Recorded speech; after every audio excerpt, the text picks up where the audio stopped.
Thank you so much for stopping by today with Love Mom. Today I have something really special for you. It's a comfort food. What kind of comfort food? Chili. What is better comfort food than chili? I know, but Miss Kim, chili has ground beef and pork and all that stuff in it. But I'm going to teach you a nice, healthy, vegetarian way to make it and still have your protein. Keep watching. Let's see what's happening in the kitchen. Alrighty, my loves, this particular recipe is going to go kind of fast. Everything's going to happen on the stove. You can make a quick, easy, comfortable, tasty chili and not have to do a whole lot of work. Now, I can make it completely and totally from scratch. I always have. But this is just another way to do it so that if you're pressed for time like I am today, I've been doing a lot of stuff around the house, and husband's going to be home pretty soon. It's cold outside. He's going to want something nice and hearty and warm. So we're going to start off with some cooking spray in the bottom of this pan. See, I have a deep pot. You can use a great big pot, or it's just us, so I'm just using this deep pan here. And we're going to start by sauteing our veggies. Okay, so now what you're going to need for this recipe, guys, is you're going to need an entire chopped bell pepper, a half of chopped onion. Purple onion is my preference. You could do something different if you like. About 4 Roma tomatoes already cut. And you're going to need about 4 to 5 cans of beans because we're making a vegetarian one, so we're not using any meat. And you're going to need some cut up mushrooms, about a cup. And I'm making a multi-bean chili. So I have red beans, black beans, a tri-bean blend, and some northern beans all mixed together, and you got about 4 cans or so. So this pot is hot now, so what we're going to do is go ahead and put in our bell peppers and our onions and go ahead and get that started sauteing. And you can put some chopped garlic in if you like, but I'm going to put in some granulated garlic powder this time and see what happens. So we're going to saute this and get that going a little bit. And as that's cooking down, you want it to get kind of soft, the onions to get kind of soft. There we go. Looking good. They're getting glossy already. I have my oven on medium high. I'm going to go ahead and add my tomatoes in and cook all of that together. Now as it's cooking, what I'm going to do is put a couple of pinches of salt in to give those a little flavor. And then I'm going to put a couple of pinches of dried oregano. It's going to be really good.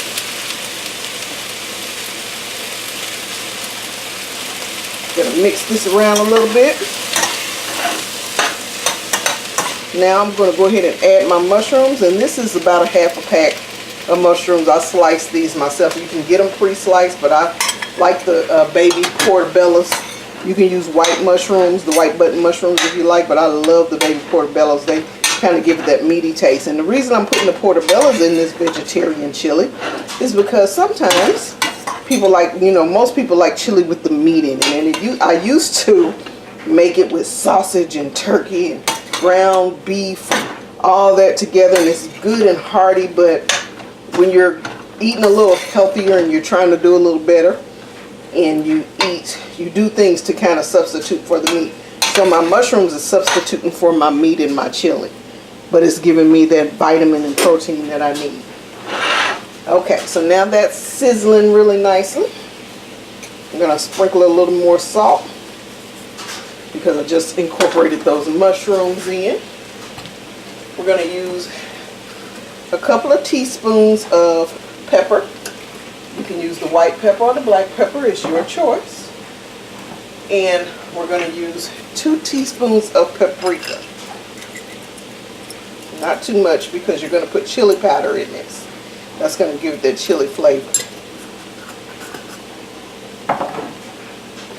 And if I could invent smell vision, guys, I'd be a rich woman because it smells good already. Now we're going to add in 2 teaspoons of fennel seeds. That's 1, That's 2. Now the reason I'm using fennel seeds is because fennel seeds gives meats that sausagey taste. And when you're making a vegetarian chili, my preference is, even though I don't have the meat in it, I kind of want that little flavor that meat gives, that chili. So fennel kind of helps out with that. Alrighty, so now we're going to go ahead and start putting our beans in.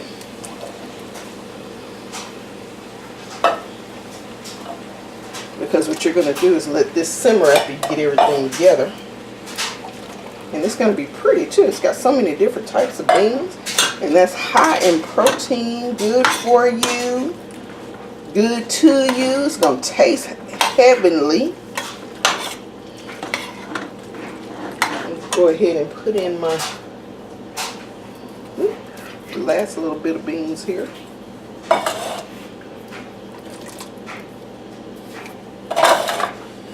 And there we go. We're putting all that in together. See, that tastes, that's going to be so nice tasting. Okay, so we got our beans in. Now, we're going to put a little, I'm sorry, lost my train of thought for a second. Okay, we're going to put a couple of pinches of oregano in that. And then we're going to let these beans cook for roughly about 5 minutes with all of the other, and then we're going to add in a couple of cans of tomato sauce, 1 can of tomato paste. Okay guys, now that we've let that cook and start bubbling a little bit, we're going to add our tomato sauce. So that's going to be 1 can there, 2 cans.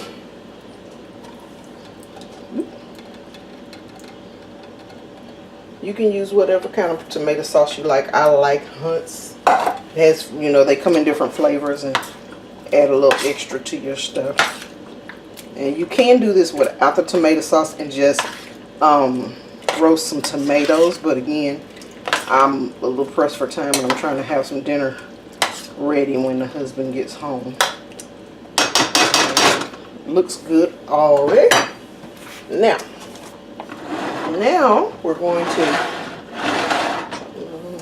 okay, so now I'm going to add in my chili powder.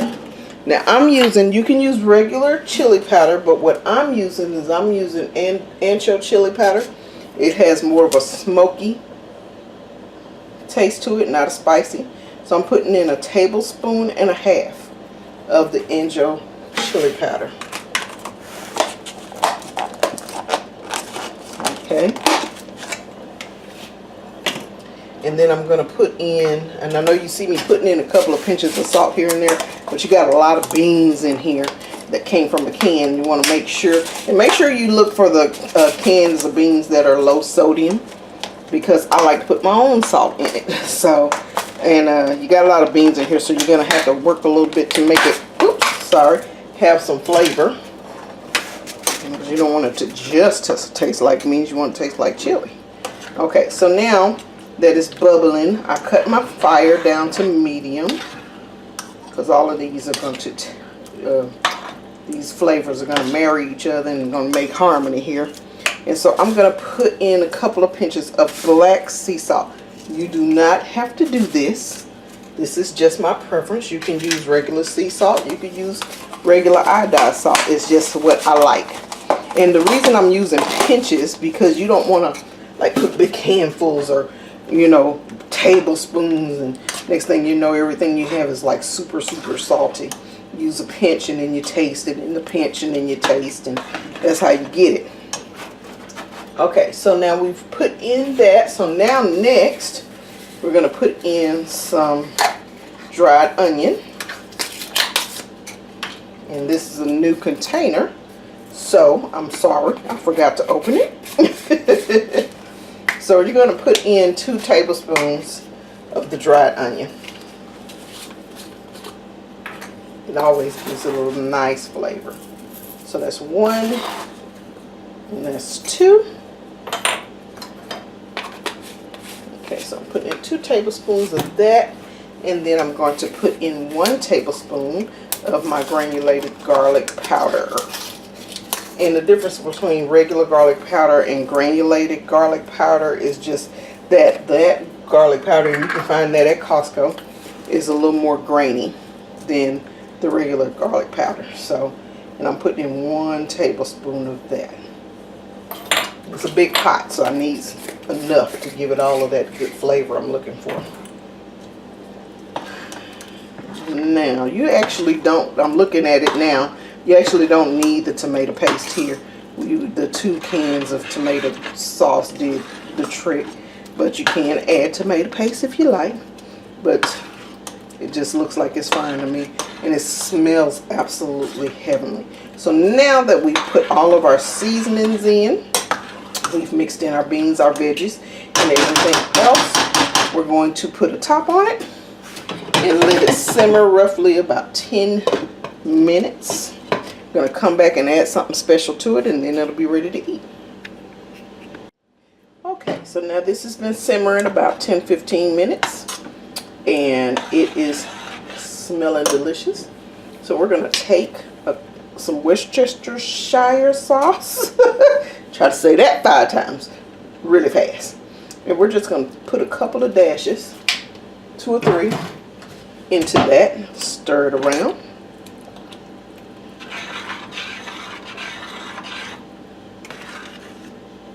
Okay. I'm going to let this simmer for exactly 4 or 5 minutes. Now, if you like heat, you can add some chili peppers or some jalapeno peppers to it.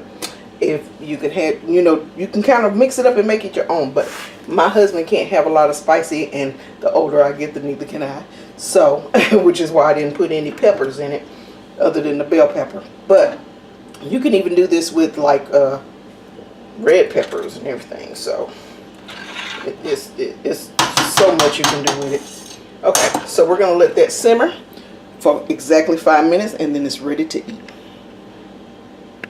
Alrighty guys, this is ready to eat. I'm gonna make some cornbread to go with it, and it's gonna be absolutely heavenly.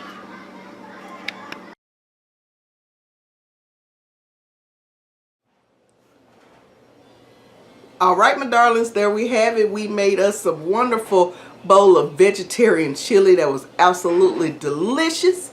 And guess what? It's high in protein and not bad for you. My doctor always says, you know, don't eat so many beans, but beans aren't that bad, which is true. She tells me all the time that's a downfall. However, this one is a wonderful way to have some protein and have some stuff that's good for you.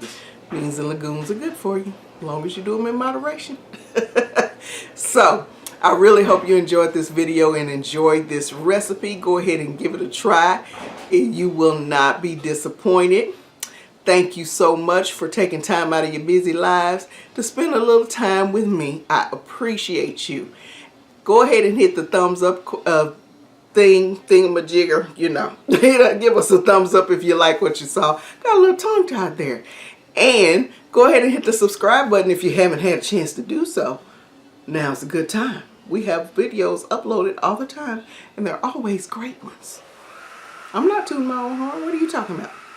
Anyway, go ahead and hit the subscribe button, or better yet, hit the subscribe button and share this video with someone that may be looking for some new recipes to try out. As always, my loves, I appreciate you for taking some time out with me.